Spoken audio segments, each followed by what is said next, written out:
6년경에 있었던 황우석 사건부터 원래 얘기를 하려고 하다가 2009년 5월 23일부터 얘기를 풀어나가 보도록 하려고요. 저는 이날 이제 기억이 나요. 이제 군인이었는데 부대 건너편에 그 슈퍼마켓에 뭐 사러 갔는데 이제 슈퍼마켓 그 선반 위쪽에 TV가 있었어요. 그 TV의 그 하단에 한 줄로 이제 노무현 대통령 서거라고 써져 있는 걸 보고 너무 놀랬던 기억이 아직도 생생하거든요. 고려 조선 대한민국 역사를 통틀어서 왕이나 대통령이 권력투쟁 과정에서 뭐 보복을 당하거나 사화가 일어나거나 한 적은 있어도 스스로 세상을 등진 일은 없었기 때문에 저도 굉장히 저뿐만 아니라 뭐 엄청난 트라우마로 이제 남는 일이었는데 뭐 일반 시민에게도 그랬으니까는 그 측근 세력에게는 어마어마한 상처였겠죠. 그 이유를 생각해 보면은 대통령 기록을 봉하마을로 가져간 것부터 시비 걸기 시작해서 일어난 일들이고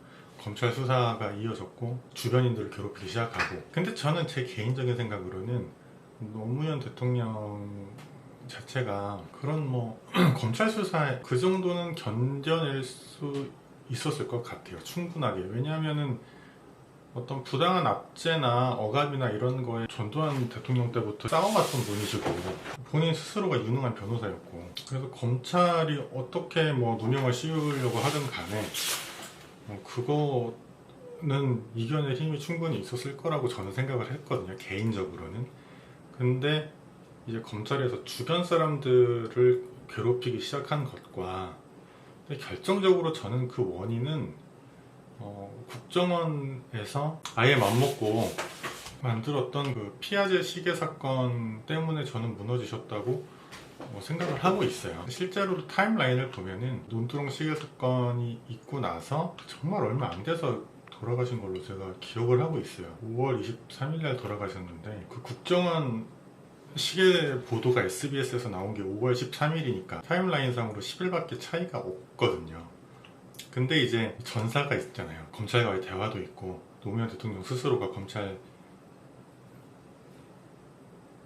개혁이나 어떤 법조 카르텔을 깨부수는 거에 굉장히 신경을 많이 쓰셨던 전사가 있다 보니까 이 사망의 원인이 국정원보다는 검찰 쪽으로 쏠리게 됩니다. 그리고 그 검찰을 움직였다는 의심을 받는 이명박 대통령에 대한 처벌과 검찰 개혁과 그런 두 개의 숙제를 안게 된 거겠죠, 노무현 대통령의 측근들 입장에서는. 그러면 그런 과제를 떠맡아서 리더격의 자리에서 끌고 갈 사람이 누구냐 자연스럽게 찾게 되었고, 그때 등장한 게 김어준이에요. 김어준이라는 사람은 원래는, 저는 옛날부터 김어준 씨가 라디오 할 때부터 MBC인가에서 뭐 윤도현이랑 같이 라디오 하고 그랬었는데, 처음에 이 사람을 주의를 기울였다고 해야 되나? 그런 계기가 뭐였냐면, 제가 원래 신해철 그 라디오 DJ 광팬이었는데 신해철이 그쯤에서 이제 라디오를 더 이상 하진 않았었거든요. 주기적으로는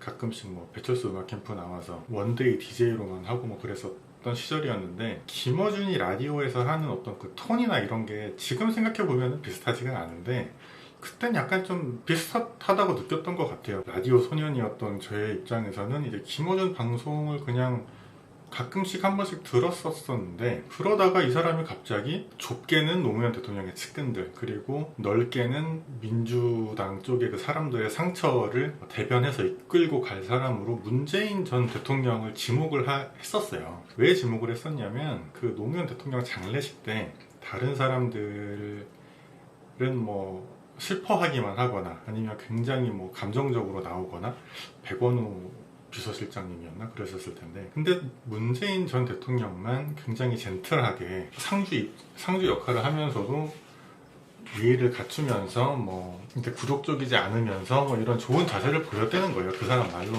그래서 그 에너지를 투시할 인물로 문재인 대통령을 지목을 했어요, 김어준. 거의 처음으로. 근데 사실 이 김어준이라는 사람은 그 2006년에 황우석 이제 사건 때 헛다리를 짚거든요. 김어준이 뭐 지금은 민주당 쪽 거대한 스피커로 있지만, 김어준 방송을 유심히 들은 사람은 알 수도 있는데 약간 우익 보수 느낌이 나요. 약간 민족주의 보수라고 해야 되나? 약간 그런 기질이 좀 있거든요. 그러다 보니까 황우석을 약간 카바치는 쪽으로 스탠스를 잘못 잡았다가, 이게 이제 PD수첩에서 그 전말을 공개하면서 욕을 엄청 먹고 그때 막 진중권 그때는 오히려 스탠스를 잘 잡았었고, 김어준은 헛다리를 짚으면서 어떤 유능한 사회평론가로서는 한물간 그런 느낌으로 있다가 나는 꼼수다를 시작하고 또 문재인 대통령을 차기 후보로 지목하면서 등장을 한 거죠. 자기 말로도 뭐 자기가 뭐 저기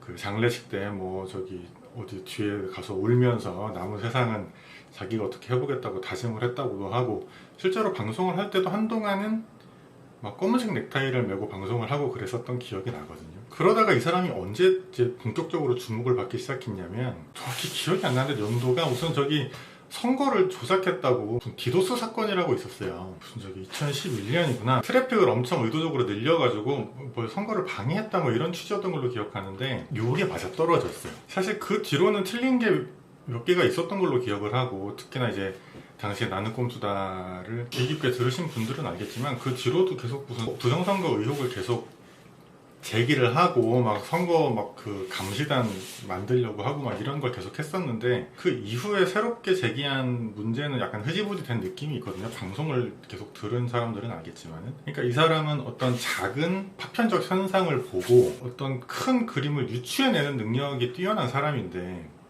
사실 이게 뭐 매번 맞을 수는 없잖아요. 머릿속으로 빈 공간을 맞추는 작업이다 보니까. 근데 처음에 그 2011년 디도스 사건이 걸리면서 확 한번 떠요. 그 다음에 그 김어준 특유의 어떤 그 fake it and make it이라고 하는데, 영어로는 되게 거물인 것처럼 행동을 하는 어떤 그런 성향이 있는데, 사실 저는 이제 김어준보다도 그 당시 김어준이랑 친했던 강헌이라는 아저씨가 있어요. 그 강헌 아저씨한테 관심이 훨씬 많았었거든요. 왜 관심이 많았냐면, 저는 신해철 광팬이었는데 신해철이 죽을 때까지 제일 친하게 지냈던 게 강헌이었고, 그 김어준이 하는 그 벙커원이라는 데서 강헌 아저씨가 그 사주 명리학, 그 철공소라는 이름으로 이제 명리학 강의를 하셨는데, 제가 그걸 거의 다 들었어요. 근데 이제 그걸 듣다가 제가 그 재밌었던 일화가 뭐냐면은, 강헌이 김어준한테 야지를 놓는 어떤 그런 게 제가 기억이 나는데, 강헌이 김어준한테 그래요. 쟤는 지가 언론인이라서 국회의원들도 만나고 하는 건데 자꾸 만나다고 얘기 말 섞다 보니까 지가 뭐라도 된 줄 안다고 이제 놀리는 그런 장면이 나오거든요. 그러니까 제 눈에도 약간 그렇게 보인 측면이 있었는데, 김어준의 fake it and make it 전략은 통했고 실제로 어마어마한 거물이 됐어요. 그리고 자기가 처음에 했던 얘기들을 켜나가기 시작해요, 어떻게 보면. 그래서 뭐 과제는 아무튼 두 개였잖아요. 이명박을 대통령을 감옥에 보낸다, 검찰 개혁을 한다, 그리고 그 자기가 찍었던 문재인을 대통령으로 만든다. 이게 제가 보기엔 세 가지 과제였는데, 이 세 가지 과제를 다 시간의 흐름에 따라서 결과가 나와요. 이명박 대통령을 결국에 감옥에 갔고, 그 다음에 문재인 대통령도 대통령이 되셨고, 검찰 개혁도 이제 지금 검찰청 다 산산이 조각났잖아요. 지금 검찰청에 사람이 없어가지고 의뢰인들이 항상 저한테 이제 뭐 물어보는 게 뻔한 질문 중에 하나가, 사건 언제 끝나냐, 결과 언제 나오냐, 불안해서 살 수가 없다. 그러면 제가 항상 해주는 얘기가 뭐 저기 송치되는 데는 대충 얼마 걸리고, 검사님 처분 나오는 데는 뭐 다투는 사건이면 얼마 걸리고, 안 다투는 사건이면 대충 얼마 걸린다, 이렇게 얘기를 해주는데, 요즘에는 검찰청이 제대로 돌아가는지 안 돌아가는지 잘 모르겠고 대중이 진짜 없거든요. 그만큼 검찰은 다 이제 해체가 됐고, 2009년에 그 비극을 시작으로 그 측근들과 지지자들에게 주어졌던 어떤 과제들이 다 일단락이 된 거예요. 사실 이제 문재인 대통령이 퇴임을 하시면서 모든 게 일단락이 됐어야 되는 게 맞는데, 스토리텔링의 관점에서는. 근데 이게 일단락이 안 됩니다. 왜냐하면 그 윤석열 대통령이라는 강력한, 그러니까 연성 쿠데타를 일으킨 거나 마찬가지잖아요, 윤석열 대통령이. 그러니까 어떤 강력한 문재인의 안티테제로서 역할이 주어졌고, 그런 포지션을 유지하다 보니까 어떤 그 노무현 대통령님의 사망으로부터 시작했던 이 이야기들이 끝이 안 나는 거죠. 윤석열 대통령이 퇴임할 때까지도. 왜냐하면 그 해당되는 개념들을 다 가지고 있으니까. 검찰의 마지막 어떤, 나쁘게 말하면 일진놀이라고 해야 되나? 어떤 그런 권력 행사 마지막 불꽃을 태웠던 인물이고, 문재인 정권 시절에 연성 쿠데타를 일으켰던 인물이고, 이야기가 끝나지가 않는 거예요. 근데 이제 계엄이 실패하면서 이제 그 이야기가 마무리가 된 걸로 저는 생각을 해요. 스토리텔링의 관점에서 윤석열이 퇴임을 하면서 2009년부터 시작했던 이야기가 일단은 매조지가 된 거거든요. 그러니까 소설로 따지면은 이렇게 한 챕터가 끝나면은 검은색 종이로 막혀지고 그 다음 챕터가 이제 시작을 하잖아요. 그런 거랑 똑같다고 저는 느꼈거든요. 그래서 자연스럽게 스토리텔링의 관점에서는 김어준이 대표하는 그 세력들의 힘이 약해질 수밖에 없어요. 당연하게. 그러니까 예를 들어서 전두환 대통령 때 뭐 허화평이나 신군부 세력들이 노태우 대통령 때 이어졌나요? 그때는 또 박철원이라는 새로운 스타가 떠올랐었단 말이에요. 그 다음에 뭐 노태우 대통령 세력은 당연히 YS로 넘어가지 않았고, 김영삼 대통령 때는 상도동계가 잡은 거였고, 김대중 대통령 때는 동교동계가 잡은 거고, 노무현 대통령은 또 동교동계 대표를 감옥에 보냈고, 그잖아요. 그 뒤로 말할 것도 없고. 지금은 누구냐? 이재명 대통령 같은 경우에는 정권을 운영하시는 걸 보면은 굉장히 특이한 포인트가 하나가 있는데, 모든 사람은 자기 상처에 머무르게 마련이거든요.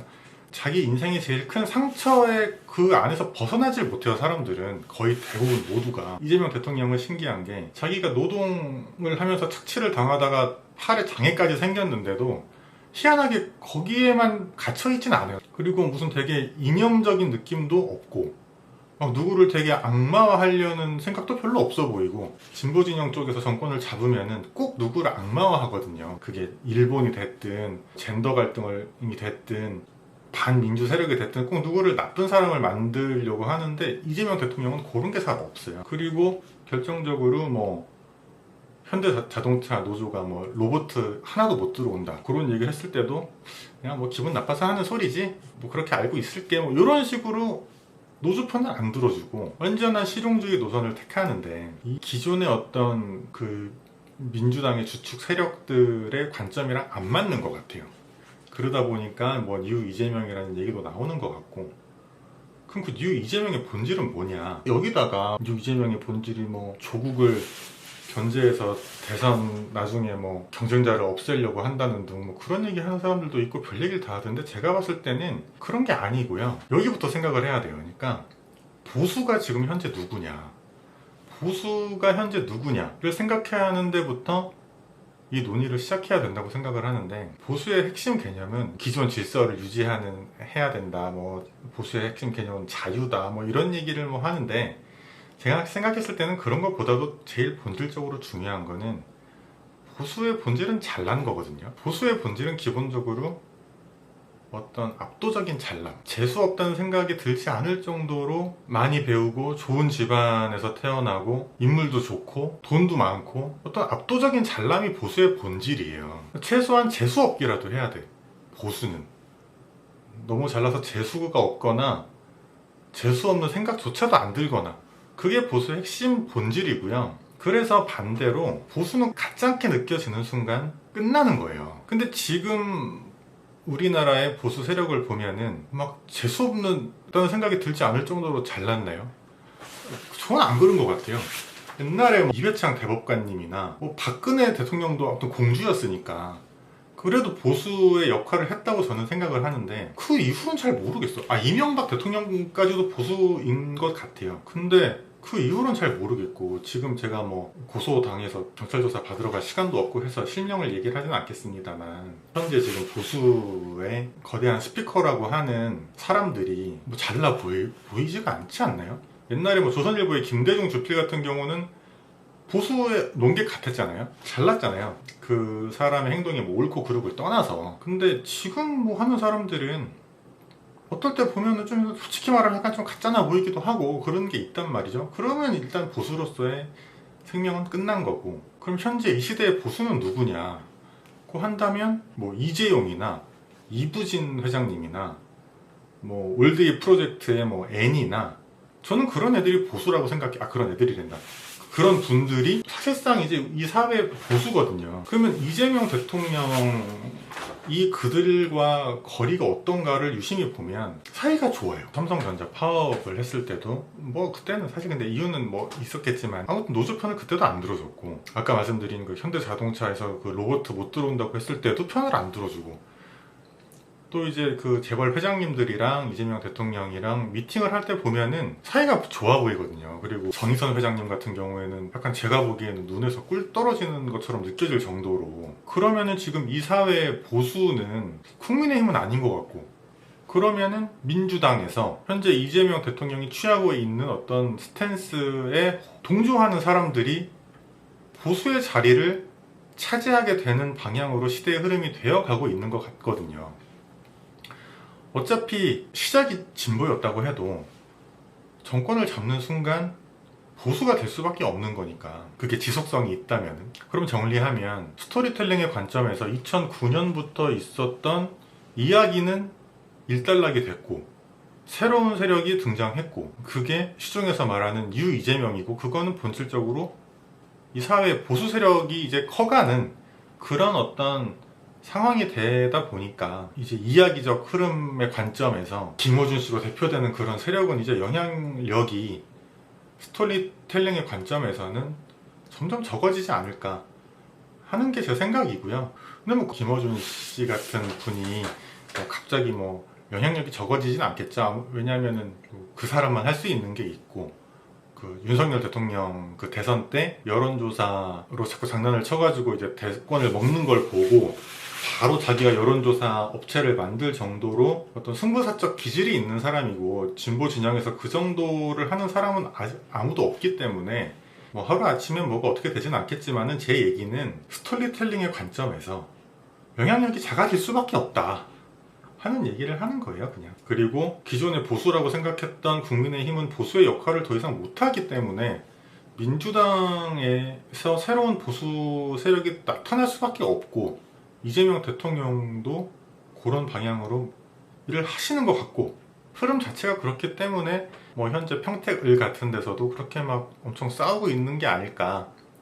왜냐 하필이면 김용남 후보님은 뉴 이재명의 성격을 가지고 있으니까, 보수에서 오신 분이기도 하고, 조국 교수님은 또 저기 문재인 대통령 사람이었으니까 가장 상징적으로 드러나는 동네가 아닌가 싶어요. 그래서 서로 최선을 다해서 싸우고 있는 게 아닌가 싶고, 그래서 다 떠나서 시대적 흐름의 관점에서 볼 때는 김용남 뭐 후보님이 되는 게 이야기 흐름상 자연스러울 것 같은데, 뭐 자세한 건 모르죠. 뭐. 또 이거 보시는 분들 중에 뭐 이걸 뭐 얼마나 보실지는 모르겠지만은, 뭐 조국을 싫어해서 그런 거 아니냐 말씀을 하실 수도 있을 것 같아서 제가 책을 하나 가지고 왔는데, 이게 조국 교수님이 쓰신 책이거든요. 그래서 제가 그 형사 전문 변호사를 하고 또 이제 성범죄를 많이 하다 보니까 이제 인풋이 없으면은 아웃풋이 없잖아요. 그래가지고 뭐 이것저것 많이 읽어보는데, 그때 자주 써먹는 책이에요. 저것도 자주라기보다는 한 2번 써먹었는데, 뭐 싫어하고 그러지 않아요. 그리고 저번에 그 처음에 조국 혁신당 만드셨을 때 저는 뭐 전형적인 스윙보터를 해가지고, 제가 지역구는 국민의힘 뽑았는데 비례는 조국 혁신당 뽑았었거든요. 왜냐하면은 잘못한 거에 비해서 처벌을 너무 세게 받은 게 아닌가 하는 생각도 들었고, 무엇보다도 의사였던 딸이 의사의 그 자격을 상실할 정도로 뭘 잘못한 게 아닌 것 같다는 생각이 너무 많이 들어서 그랬던 것 같은데, 사람들 중에서는 뭐 의사 자격을 잃을 정도로 큰 잘못을 했다고 하는 사람들도 있는데, 그 사람들은 이제 그런 카르마대로 살면 되죠. 뭐 자기도 그 정도 잘못했는데 의사 자격을 잃을 정도로 인생이 흘러가겠죠, 그런 사람들은. 근데 저는 그런 카르마로 살고 싶지 않고, 제가 잘못한 것만큼만 벌을 받으면서, 그래서 좀 과하다고 생각을 했고, 그렇게 과하다고 생각하는 사람들이 많았기 때문에 그걸 미천으로 12석인가 13석짜리 조국 혁신당이 만들어졌는데, 그 미천은 다 털어먹은 것 같고 새로운 뭐가 있어야 되는데, 제가 조국 교수님은 안 되겠다라고 생각했던 결정적인 이유가, 지금 사람들의 시대가 하루라도 빨리 부자가 되려고 막 눈이 벌개져가지고 막 주식 투자하고 이러는 시대인데, 여기다가 무슨 옛날에 무슨 토지 공개념 얘기를 잠깐 하시더라고요. 그래가지고 제가 그 얘기를 들으면서 감이 없으시구나, 더는 안 되겠다, 새로운 미천은 안 쌓이겠다라고 개인적으로 생각을 했었거든요. 그래서 아무튼 간에 개인적으로 무슨 뭐 그런 것 때문에 이런 얘기를 하고 있는 건 전혀 아니다라는 말씀을 드리려고 이제 한 얘기고, 그냥 한번 재미로 얘기해 봤고요. 다음부터는 다시 법률적인 쟁점에 대해서만 되도록 이야기를 하도록 하겠습니다. 오늘은 이상입니다.